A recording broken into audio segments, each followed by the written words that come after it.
Good evening, it's Brian at Fitzpatrick's Garage, Dublin Road, Kildare.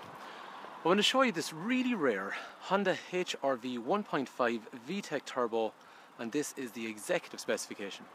And it's located in the middle of Kildare town. So we're just off the M7 motorway. We're about 30 minutes south of Dublin. We're about 3 minutes from the Kildare Village shopping outlet. So there's a Maxall station here, which is part of the garage. There's also Honda over here. There's also Hyundai here, and the grey building up there is also a Mercedes garage. And then we have garages in Carlow and also Tullamore and also Naas as well. The garage is, as we were saying, almost 70 years old, so it's a family run business. So if you're spending money at a garage like this, you can be absolutely sure that there's going to be an excellent after sales service, because the garage has been in business for a long time, and I guess we plan to stay that way too. Anyway, back to this really, really nice car. As you were saying, this is HRV in an executive specification. The executive is the highest specification available on this car at the moment.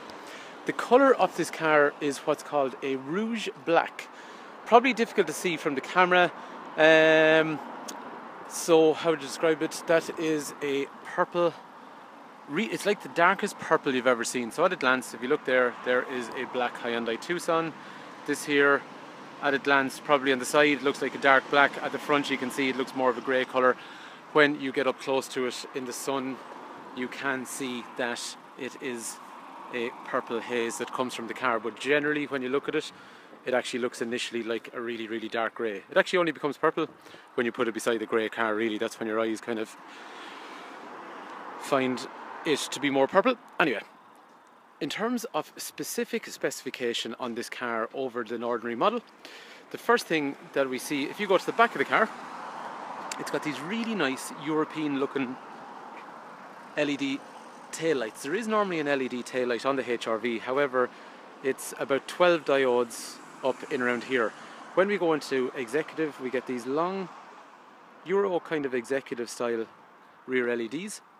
They look really nice, and the lights are actually darker than you'd see on the normal model as well, so there's a bit of a tint on them, which keeps with, if you look at the rear window and also the rear window along here, there's privacy glass on them. In other words, they're tinted along the back. After that then, on the rear of the car, it will have parking sensors on the back, so as we're moving backwards they will make noise, and I'll show you that from inside in a minute. In terms of the front of the car, there is also some specific features that are unique to this executive model. The first being these headlamps. The headlamps are an LED, so normally what we have is a halogen style headlight. Headlight, which what I mean by is, if you look at the Tucson over here or the Civic, they're halogen headlamps which are standard on most cars. The difference with the LED is you've got two dipped bulbs in here, and they're electrically charged rather than the filament that comes in the normal sort of headlight. So they give very, very nice light, and actually they give a nice executive look to the car as well. And then down along the front, these are LED daytime running lights as opposed to the normal halogen daytime running light that's in the model below it. Down here we have halogen front fog light, and after that then at the front there's also parking sensors all the way along the front over here as well. After that then, all the HRV bumpers in all the specs, they have this nice chunky sort of finish, so it has the black moulding that comes all the way down, complements the front of the car, so it just gives it a little bit of a fatter, more sporty look. And the same with the grille on the front with that nice chrome strip along through there. So as we're saying, this car is a petrol 1.5 VTEC turbo engine. That engine produces 130 horsepower, and as we're saying, it's an EXi-VTEC setup with a turbocharger also. So the car's got some nice pulling power. In terms of horsepower, as we said, it is 130 horsepower. Realistic fuel efficiency. And actually with the CVT automatic in these, normally I'd say an automatic car is a little bit tougher on fuel than a manual. The CVTs in these, which is the automatic version of the gearbox, they're very, very clever. Probably better than a human at changing gears in an efficient manner. So they actually normally produce somewhere in the region of 45 or so miles per gallon, which is going to be in the region of 6-ish litres per 100 kilometres, which for an SUV is quite good, especially considering it has an automatic gearbox. And the other thing on this car then is road tax is 280 euros for a year. So in terms of running costs for an automatic SUV, that is damn cheap. The other thing about this car I would say as well, because it's a petrol, it's probably going to suit somebody in the city. Diesel cars unfortunately do have associated maintenance issues, for example keeping the diesel particle filter clear. Not on these, so very, very simple and straightforward to use. After that, if we look down the side of the car, let's just drop this bonnet. The car's headlights are automated. So basically, if I use the key along here, I can lock the car. And after about maybe 20 or 30 seconds, the headlamps are going to turn off. That means then when you're walking up to the front of the house, or something similar, the lights behind are shining up to light up the area that you're walking ahead of. Once they go out, for example like so, if you walk back out to the car and you go to open it, headlights will come back on automatically. And again, I have it set that way, but they don't have to work like that. The other cool thing as well is it has a full open function from the key. So we watch the sunroof and the windows, if I do it properly. So let's try that again. So windows and also sunroof have now opened. Which brings us to one of the biggest features on this car, which is the full panoramic roof. So it's really, really nice. Put some nice light in the car. Front section opens, rear section doesn't. But I'll show you that better because it's quite nice. Even when it's not open, it gives some nice light in the car. Similarly again, if I use the key, I can lock the car. And if you watch the windows, wing mirrors and the sunroof, they've all retracted, so it means I can walk away from my car and I know that everything's locked. The other thing about that is then, because it's keyless, I can walk up here, I can leave the key out of my hand. If I put my hand in through here, it's unlocked, I can open it, and then similarly, if I want to lock it, I just hit this button here and it's locked. I'm not sure if you can pick that up, sometimes the iPod picks up that noise, sometimes it doesn't, so if I put my hand in, and similarly, so it's pretty cool, very, very easy to use. It's something actually after a while you will get used to and you will miss if you ever don't have it after that. Okay, because it's an executive, it has nice roof rails up high, so you can use bars to go from one side to the other, but I find roof rails actually just give the car a bigger, chunkier look. I think they look really cool anyway. Wheels, and especially you'll notice now tonight, because it's sunny, they are diamond cut, which means they have a nice polished finish, so they shine really well in artificial light, or in this case on a sunny evening. Chrome door handle up through here, rear door handle. A lot of people, for some reason on this car, they do assume that it is a 3-door car, but there is door handles for the rear recessed up through here. While we're on the outside, safety wise, steel bars are all the way down the side for side impact protection. There's anti-lock brakes, emergency brake distribution and emergency brake assist behind those wheels, but there is other safety features that are associated and unique to this car as well, so we'll have a look at them in a minute. So all in all so far, I think you'll agree it's a really, really nice looking car, and it's got some power and it's got some easy running costs as well. So let's have a look inside. If we walk over to the boot of the car, similarly again, we can use the keyless function. The boot's quite big in the HRV, so along through here is a good sized boot, and after that then there is a cover that'll go across here, so obviously people can't see in.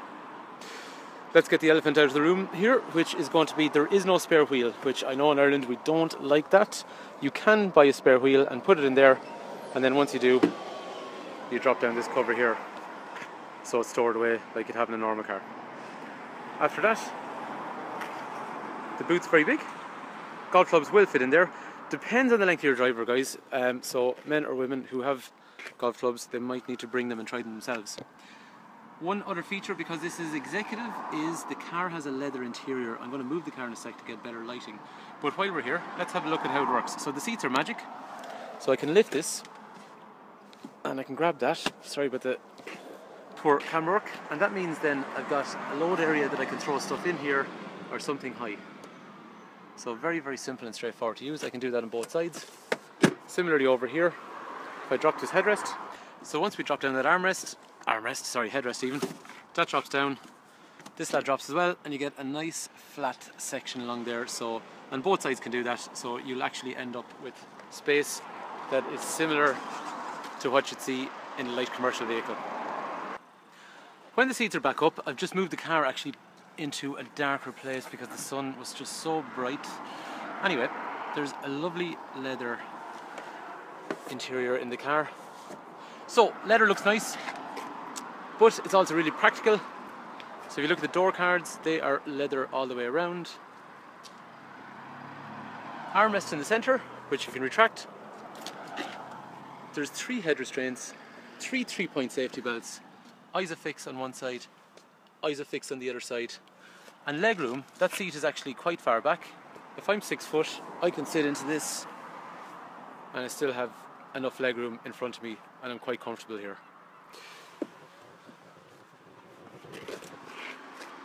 Other features we can see along here, small little chrome surrounds along the speakers, just to give it a bit more of a stylish look. And the fact then that it has the panoramic roof when you're sitting in the back of the car. If you sit back and if you look straight upwards, this is what you see, which is actually quite nice. However, if you want, there is a cover that goes all the way across. But sitting in the back of the car, looking up at that, it's actually really nice. If you move around to the front of the car, over here, electrics for windows, front and rear, centre locking, child locks for the rear windows, folding mirrors that we saw already. Same type of knuckle leather on the front. In the centre then, there's an armrest which we can drag backwards or forwards. It's got some storage in there. You've got drinks holders down here which are quite deep, or if you want, you can press these lads here and then it actually makes 3 little holders, plus it actually brings up the depth of them overall, so quite handy. Park brake, which is basically engage, so like a normal car, lift your handbrake. In this case you lift it. If you want to let go of your handbrake, you left it down. Same idea this, you let it down. The brake hold here basically stops if you were on a hill and you started rolling backwards. The idea of the brake hold is it'll prevent you from rolling backwards. However, in these cars, when you take your foot off the brake and you go to accelerate, you've got about 3 seconds before the car will roll anyway. So really the brake hold, I don't know how necessary that is. After that, this is your CVT automatic gearbox. So let's say, for example, the way the CVT works is sort of twofold. So if we go backwards, this, as we see at the moment, is a reverse camera. So we looked at outside already, we saw that there was reverse sensors. I cannot see a thing with the sun behind me. So this is now where something like this is going to come in. So looking in the rearview mirror, the sun is blinding me. I'm going to keep going backwards. And that is some black eye 20. Yeah, okay. Whoa. Right, that happened a bit quicker than I thought. So, okay, it's telling me I've got a problem. And over here, it's also telling me I've got a problem. And then if I go for forward direction, let's go towards this black Tucson. Maybe a little bit slower this time. And it's telling me then that I've got a problem up front here. So, that is your park aid. I just want to show you how the gearbox works. While we're doing that, let's move out towards the road. Okay, while we're doing that, over here, passenger, driver, independent temperatures. Because executive, you get heated front seats on both sides.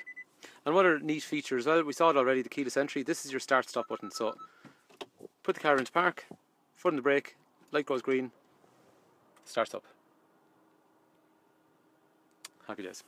Okay, after that then, as we were seeing, front and rear windscreen demisters, air recirculation, air conditioning on or off, and synchronize if basically you want to control everything from one side. As we talked about already, reverse camera up through here, which is also dynamic if you see the way the lines are moving, and also has 3 functions. So we can look straight downwards, we can have a normal view, or we can have a wider panoramic view overall. So the gearbox basically has park and reverse and neutral and drive. It's that simple. If I want to park, I park. If I want to go backwards, I go for reverse. If I want neutral, I go neutral. If I want to drive, I go drive. And that's actually all you need to know. There is also an S function as well, which is going to be useful in more sporty driving, or also where you get more difficult adverse conditions, and higher engine revolutions can sometimes be more useful in those cases. If we leave the car in drive. Okay, let's do a quick spin. So I've just set up a little GoPro here on the controls, sorry, on the clocks. So if I pull out, and basically, sorry about the poor camera work for a sec, I just want to get straight on the road. Okay, so I'm in drive at the moment, my hands are doing nothing, my left leg is doing nothing. If I floored, continuously variable transmission, CVT, so if I floored, it's giving me the exact engine revolutions I need. So if you notice, it's not going through gears, it's just accelerating.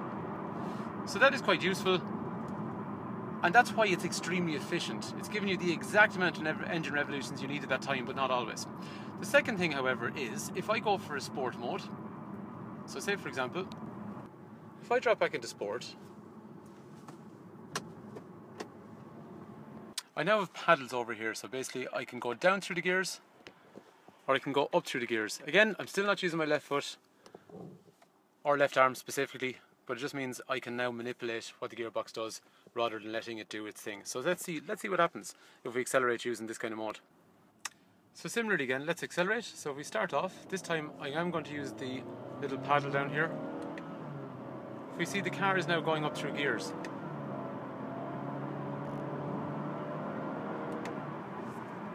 And similarly again, if I want, I can use my left hand over here.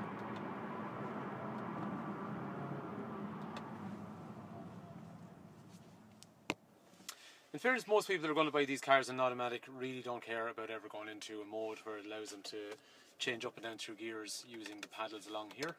But it's nice to have the option. Sometimes you might be driving along, and you don't, by the way, you don't actually have to go into the S mode. You can always stay in the D, and you can still decide, right, I want to change down a gear, up a gear, whatever you want to do. So, all very straightforward. But yes, you can get into this car, D for drive, R for reverse, neutral, and park. So very straightforward. Anyway, after that then, as we were saying down here, we see the controls over here. So things like, we'll say, this screen in through here. This screen through here is a nice setup which has Garmin navigation. I'm just going to switch around the camera so you can see it easier. So navigation is unique to this executive model. Garmin allows you to basically update your maps once per year, so they're quite accurate and easy to use. If we go back into home, we then have our mobile phone setup. We have our trip information, audio information in through here. Settings, which are general settings overall. AHA, which allows us to listen to any internet radio station. This is touch and swipe. And then we also have Android functionality, browser, calculator, calendar. When I say browser, I mean, yes, you can go surf Google. You just need to set up a hotspot from your mobile phone and it'll allow you to go surf the web. So very cool and easy to use. Rear view mirrors, electrochromatic. If someone drives up behind you, it will dim so you don't get blinded. And then we have nice LED lighting up through here. As we were saying, it is a fully opening roof from this button here. So it opens halfway back. So that's the first way we do it. We can then let that forward. And similarly then, you might be someone that might say, look, sometimes I don't want to have a big sunroof, so you can close that over and now you've got a nice normal setup in through here as well. But I think very, very seldom do people not like that. It's nice to have the light let in. Cruise control down through here. Controls for radio up through here. Headlights are automated, and basically when you meet traffic they'll dip, and when you go into fully unlit areas like say the countryside, they'll go back into fulls. Wipers are automated. Bluetooth is operated down through here. Trip computer, which gives you average speed, fuel consumption, all that kind of information in through there as well. And this little guy here is telling you what the last speed sign you went through is. So if you go through a 60 km/h zone, it's telling you if you've gone through 60. The car's got some other cool features as well. So normal safety features you'd expect, first of all, driver, passenger airbags. There is a curtain airbag all the way down here. The side of this seat has an airbag over here. And similarly, my side over here, curtain up here and into the back. And then the side of the driver's seat is the exact same as well. The other cool thing is down here, which is going to be probably difficult to see. Okay, so we have an econ function, I'll explain that in a minute, and we also have lane departure warning. So what that means is, if you were driving along, you drift over your lane, it's going to warn you that you've drifted over your lane.